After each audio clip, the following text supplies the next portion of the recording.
This is my devlog for week two. My week started with some meetings. Our first meeting was an artist meeting. This was to set up various accounts with GitHub, GitKraken, and to download the right version of Unity.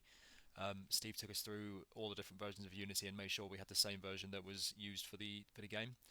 And then we also went through some of the GDD information and the asset list to make sure that we were doing we had a good understanding of what assets were needed. Our second meeting was a mandatory meeting with Dom and the designers and the programmers. This was to talk through GitHub and GitKraken to make sure everyone knew how to upload work and how to create push, pull, and branch requests. Our third meeting was an in-person meeting. We did this after our lesson with Drew. This was to further discuss our roles that were best suited to the artists and to talk through the asset list. We also wanted to make sure that we were doing the correct references for prototyping. One of the challenges we faced with this was that we had myself and another artist working on the same prop accidentally. This could have caused a duplication of work, but luckily the chap hadn't started the work yet, so there was no duplication.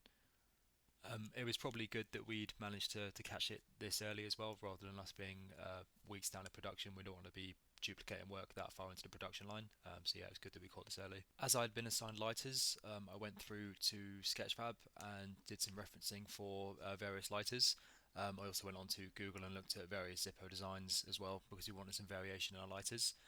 I settled on one of the reference images down here with a battery pack and a filament, which meant that I'd have to practice some cables so I could get the filament and the cables looking good on the design. So the reason I wanted to practice some cables was that I knew that some of the environment art was going to have cables throughout the levels. Some of the walls were going to have kind of hanging cables and electricity cables dotted around. I figured that we need some cables for our lighters as well, so I practiced with the sweep mesh tool and the helix curve tools to basically create some quite interesting cables.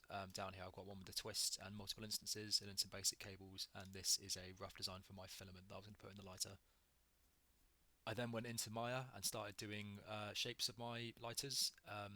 I made sure to use some of the cable methods that I referenced earlier, and made sure that my models were free of N-gons as I went through. I decided to make the battery operators one with the filaments, and then also a more traditional Zippo lighter to give the designers more variation of which ones they wanted to use. I also made sure the scale of each of them was to the size of a Zippo, so that when they go into Unity, they're not going to be either massive or tiny. And finally, a quick turnaround of my models.